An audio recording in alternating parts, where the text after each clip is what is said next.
Good morning and welcome to Champions and Coffee. If you're new here, Champions and Coffee is a great way for you to get an inside look on what Rise Up for Youth is and how our champions serve high school students through these unprecedented times. In each episode, we will have a special guest from our community who will moderate, get to know, and have a little conversation with a couple of our champions on staff. I'm Susanna Bowden, the Development and Marketing Coordinator at Rise Up for Youth, and I have the absolute pleasure to introduce you to our champions and our special guests. Here to share about their continuous passion for mentoring is two of our youth champions serving at Northeast High School and Southeast High School, Keyocsha Brown and Sean Gates. Hello. Today, our special guest is Brandon Johnson. Brandon Johnson was elected to serve as Wichita's District 1 Council member in 2017. Since taking office, he has worked tirelessly to advocate for community members while seeking economical progress for the Wichita's Northeast neighborhoods. We are so excited to have you with us today, and I will let you guys just take it from here. Awesome. What's up, Brandon? How you doing? Man, I am doing good. How about you? Man, no complaints. Just trying to take it easy as possible. What about you, Keyocsha? Hello. I'm doing well. How you doing? I'm doing good. Good. So before we get started on this conversation, I have to remember who was with Northeast and who was with Southeast. We're both with.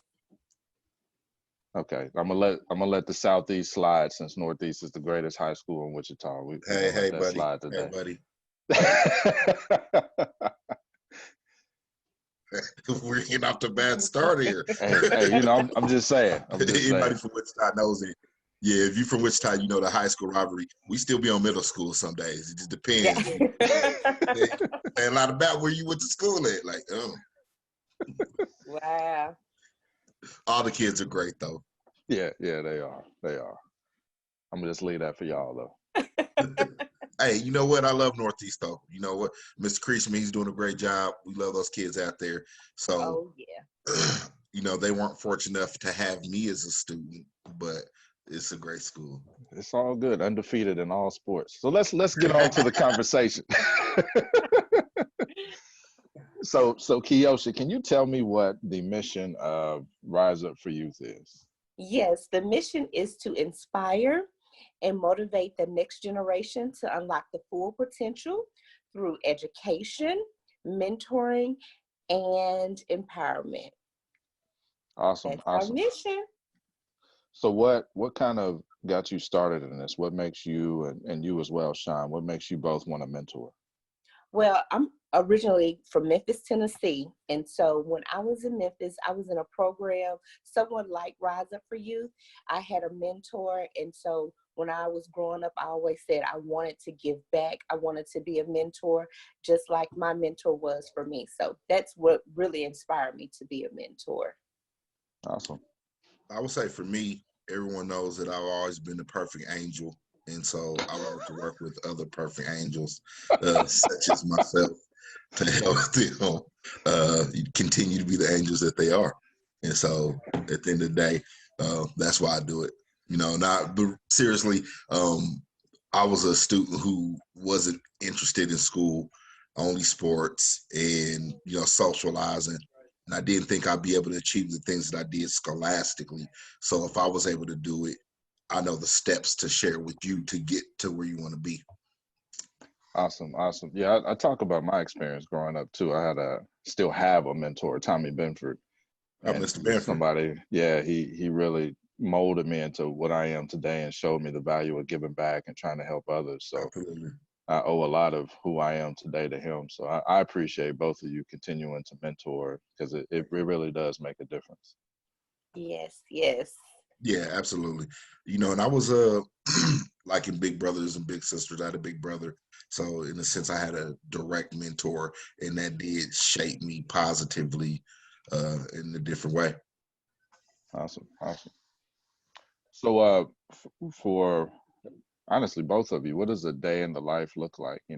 Continuous mentoring during the Zoom technology, social distancing. What does it look like to continue to mentor for you nowadays? Well, I'll start off. I know a day in the life for me as a mentor, we start off as doing our team meeting. So they get us like riled up and ready for the kids. So we start off with our team meeting, and then from there, we're reaching out to students. And to be honest, a lot of the students are reaching out to us. They're beating us to the punch. So we do a lot of Zoom calls, we do Facebook, and then we have our sessions. So our weekly sessions where we talk about all type of stuff from college, education, from entrepreneurship. I mean, we have so many different topics that we talk about during our sessions. So that's like our life right now is Zoom and Facebook. Yeah. I'll say that for me, when I sat down and thought about it, it didn't change too much because these kids are very technology driven anyway. So we were already always getting text messages and memes and emails or whatever. So the difference is we don't get to see them. I was laughing to myself. I was like, if we're still in school, I probably would have got corona because I give 1,000 handshakes and daps a day. I'm like, I'd have been one of the ones. Right. We do definitely miss seeing them. But a lot of the kids, for me at least, they're in the neighborhood that I live in. So I see them, you know, out and about. I see them at the grocery stores or whatever. So one of the cool things is that I seen some kids from one of the schools that are playing basketball. You know, my J kind of wet, so I was playing with them. You know what I mean? But to get to connect outside of them, outside, and for them to know that, yo, it's not just something that he says.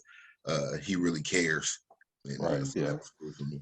That means the world to the young people as well. Yeah. Yeah. So Sean, what are you looking forward to getting into when the new school year starts? I'm a positive thinker, so I really feel like this is an opportunity for, if we get on the same page, the mentors, the school districts, the parents, the teachers, the kids, this is a great opportunity for us to reevaluate what our education system is and for it to have value. Sometimes you don't see the value in something until you lose it. So I think some of our students are starting to see the value of just a little small thing that the teacher says to you. Hey, you could do it. It'll be all right. When you don't have that, you notice it more. And then I think the teachers are kind of valuing the students more too, because in the end, what's the point of the teacher if you don't have students? You can teach yourself, you know what I mean? So I think that it's making people value each other more. So I look forward to that, to like the renewed interest in learning, the renewed interest in each other in the scholastic setting. Nice. You think it'd be handshakes and dap still, or we gonna start doing the Wakanda and just kind of salute each other? No comment.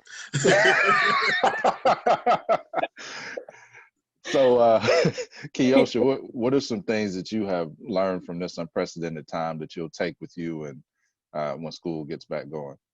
Well, I've learned that technology is everything right now. So I'm definitely going to take that back.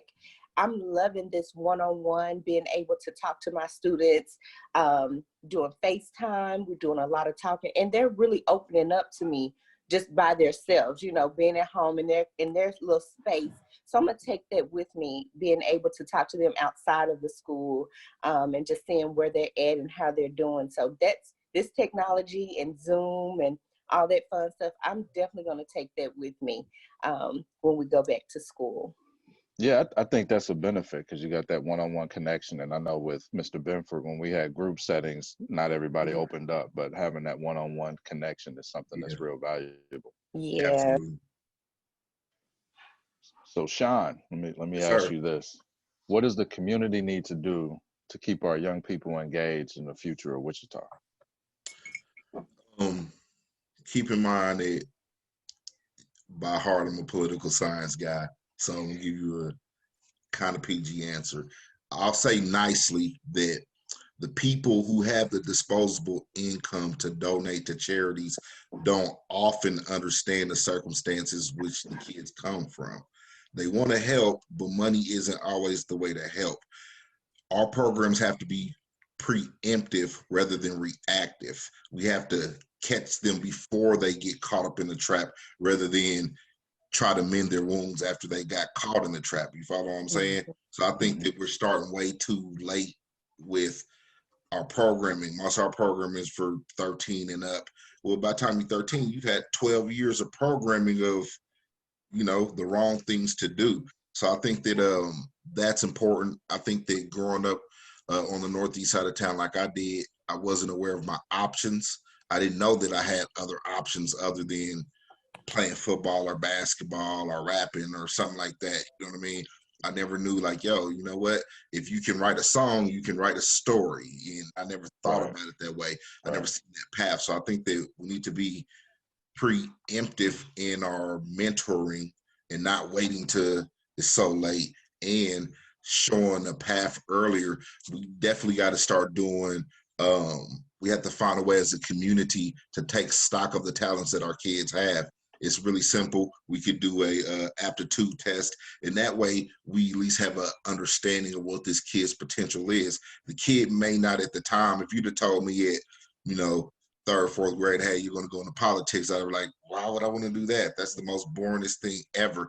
But I just had an aptitude for it. I took 2 or 3 aptitude tests between middle school and high school, and they all came back and said the same thing. You should be clergy. You should be a politician. You should be a public servant. I'm like, yeah, that ain't getting the girls. I don't want to do that. What do I want to do with that? You know what I mean? But later on, it proved to be right. You know what I mean? Proved to be very accurate. So I think if we could really tap into that and understand what these kids' potential are, we could share that with them, and so they'll understand mentally, this is a path I may be good at. Right. Keyocsha, you want to chime in? Wow, I mean, he said it. He said it. So I really want to piggyback off of that. So I really feel like that the students at this time, they really just need us to be supportive to them. That's all. Like just having some support and knowing that we're all in it together. Yeah. Awesome. Well, I guess my last question to both of you would be, what is some advice you'd like to give our students as they continue in this unknown time we're in? You want me to start? Go ahead. I would say the advice that I would give them is use the help that's there. When we were in school, when I was younger, many, many moons ago, we didn't have as many services to help keep us on track. There wasn't that many people in place. Like, you have some great organizations that we work with indirectly or directly, like Gear Up, Pando, even Cedric County, ComCare, that we work with, YMCA, that all offer services to try to help students not fall through the cracks. And so they don't see the dedication that we put into it. You know what I mean? Mr. Ariel, the Gilkeys, Kristen, they all work so hard to get programming, to get funding, to offer these things. I hope that the kids see through this time, the teachers, the faculties, the people in the community who really care about them and are trying to focus on them. And I hope they take advantage of that. I often tell students that if I had a Mr. Gates in my life, I will bug him so much, he would do whatever I asked him to do just to leave me alone. I'll be calling about scholarships. I'll be calling about internships and everything else. I'd wake him up like, hey, what we doing today? You know what I mean? Right. But we enjoy it. That's what we do. So that's my advice to them. Use your resources. Yes, I'm with that too. Use your resources and also have grace at this time. I had to tell myself that too, because it's a different time. And I'm so used to being on the go and moving and grooving. And so I had to give myself grace. And so I would tell the students, I would tell their parents, just give yourself grace, give each other grace at this time, and just work together. That's my whole thing. Right now, it's just opening my eyes up that we really need each other, Right. And so we have to give each other grace. So that's my advice. Give each other grace. And also, we're here for you guys. We're here. Can I get you on record, Brandon, saying you gonna come talk to our boys? Oh yeah, man. I'll come talk to the guys. Hey, and I'm gonna show them that contract. I don't know if that ever existed. Hey, we can show them that J you got is broke. So yeah. Hey, they won't be seeing that. I might be out of wind after my third or fourth J, but they going in. Hey, that's me, man. I did a charity game and I just stood out there at the 3 line. Hey, give it to me. I'm passing. I got you. Yeah, direct to try. Yeah, that's what's up. And so, I also want to say, shout out to your wife, man. She came in and did the training for us over diversity too, and so shout out to Miss Danielle. Oh yeah, Miss Danielle's she's the dope one. I just follow orders. Like that. That's right, smart man. Oh Lord. Yeah, so with that one, yeah, it's been cool talking to y'all today. Don't want to Yeah, get anybody in trouble. All right. Thank you guys so much for providing just so much awesome insight of what you guys have been up to. Thank you, Brandon Johnson, for joining us and being a part of this conversation and talking about the community and what is important, especially why mentorship is so important right now.